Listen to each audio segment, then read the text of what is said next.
Tingkah usil Sintayong di TC Timnas U20 Indonesia.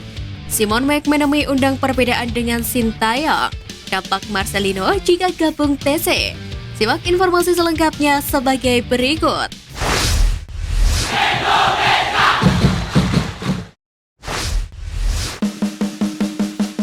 Jadi sorotan Sintayong kembali usil di TC Timnas U20 Indonesia. Pelatih Timnas Indonesia U20 Sintayong kembali menjadi sorotan kalau memimpin pemusatan latihan skuad Garuda Nusantara. Terbaru juru taktik asal Korea Selatan itu terlihat mengusili Barnabas Sopor. Terlihat penggawa Timnas Indonesia U20 itu sedang berlatih keras di lapangan. Salah satu porsi latihan Sintayong adalah menguji pemain untuk mempertahankan bola ketika ditekan lawan. Dalam latihan tersebut, Barnabas Sopor berduel dengan Hugo Samir. Pemain Persija itu yang bertugas untuk mempertahankan bola yang dipres oleh putra Jackson F. Tiago tersebut. Akan tetapi Sintayong yang memantaunya dalam jarak dekat bertingkah usil. Pelatih berusia 52 tahun itu ikut gemas dan berusaha mencuri bola dari kaki Barnabas. Menariknya ketika mengetahui Sintayong ikut andil, Barnabas tidak sungkan meladeni tingkah usil sang pelatih. Pemain berusia 19 tahun ini mengejar sang pelatih bahkan sempat duel body. Sontak momen tersebut mengundang gelak tawa dari seluruh pemain dan staf pelatih. Artinya, di TC Timnas Indonesia U20 sudah terjalin keharmonisan antara pemain serta pelatih. Meski saat ini, skuad Garuda Nusantara belum lengkap, namun Sintayong mampu memaksimalkan setiap pemain yang ada. Sebelumnya, Menpora Zainuddin Amali telah meminta klub-klub agar segera melepas pemain yang dipanggil ke Timnas Indonesia U20. Menpora menilai panggilan ke Timnas Indonesia ibarat wajib militer. Klub-klub dan pemain harus mencontoh perjuangan nenek moyang yang berperang melawan penjajah. Lebih lanjut, Menpora juga menyinggung Piala Dunia U20 yang digelar di Indonesia. Zainuddin Amali menegaskan bahwa ajang bergengsi tersebut merupakan tanggung jawab seluruh bangsa, bukan hanya Sintayong ataupun PSSI. Kejuaraan ini juga menjadi pesta rakyat sehingga penyelenggaraannya harus didukung agar berjalan sukses.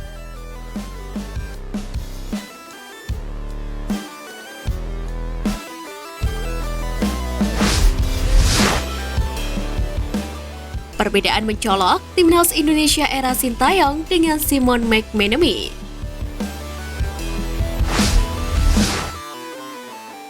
Pertama, sistem pelatihan.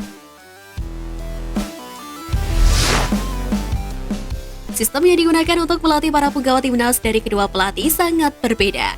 Sintayong memiliki sistem pelatih yang sangat tegas dan disiplin. Tidak hanya untuk sesi latihan, Sintayong juga sangat ketat untuk mengatur pola makan para pemain. Bahkan saking tegas dan disiplinnya, Sintayong tidak segan untuk mencoret pemain-pemain indisipliner untuk diganti dengan pemain yang jauh lebih patuh. Sebut saja nama-nama seperti Nur Hidayat, Yuda Febrian, dan Sergi Vano adalah deretan nama yang telah dicoret dari skuad asuhan Sintayong. Berbeda dengan Sintayong, hal-hal seperti itu kurang terlihat di Timnas Indonesia saat era Simon McManamy.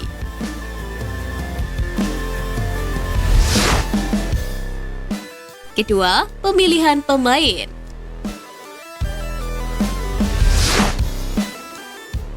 Pada aspek pemilihan pemain, kedua pelatih ini memiliki selera yang sangat jauh berbeda.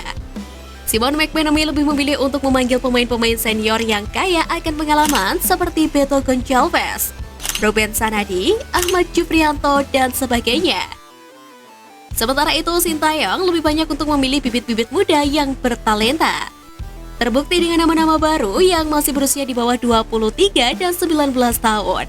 Seperti halnya Pratama Arhan, Asnawi Mangkualam, hingga Witan Sulaiman.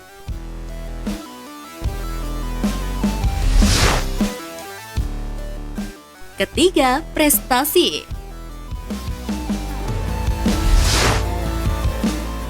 Tidak dapat dipungkiri prestasi menjadi faktor terdepan bertahan lama atau tidaknya seorang pelatih di sebuah tim. Selama kurun waktu 11 bulan, Simon McManamy menjadi juru taktik Timnas Indonesia. Tidak ada satupun prestasi yang diraihnya, bahkan banyak pihak yang menilai jika performa timnas semakin menurun di bawah asuhan Simon McManamy. Berbanding terbalik dengan Simon, di bawah asuhan Sintayong, timnas mendapatkan berbagai prestasi.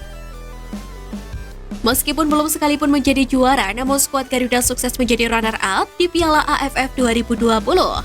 Meraih medali perunggu pada SEA Games 2021 dan mengantarkan timnas Indonesia kembali lolos ke putaran final Piala Asia 2023 setelah hampir 16 tahun lamanya. Selain itu, posisi Indonesia di ranking FIFA juga mengalami kenaikan yang cukup drastis.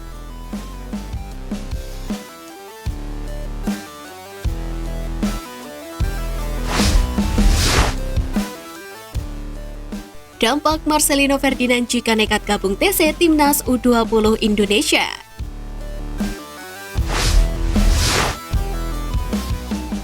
Marcelino Ferdinand kembali menjadi buah bibir lantaran namanya belum terlihat di TC Timnas U20 Indonesia jelang Piala Asia U20.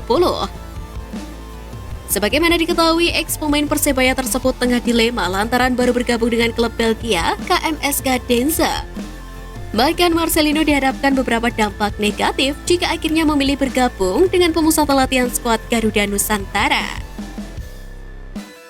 Sebab Marcelino Ferdinand masih menjalani proses adaptasi dengan lingkungan barunya di Liga Belgia. Selain masalah cuaca, ada banyak sekali hal yang harus diakrabi. Beberapa di antaranya ialah persoalan makanan, budaya, hingga bahasa. Aspek-aspek ini harus mulai dikenali Marcelino Ferdinand sehingga bisa semakin adaptif.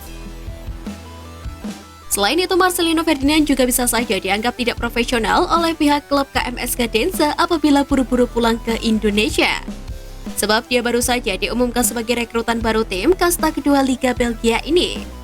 Kalau Marcelino memutuskan untuk pulang, maka ada persepsi buruk yang bakal ditangkap oleh pihak klub.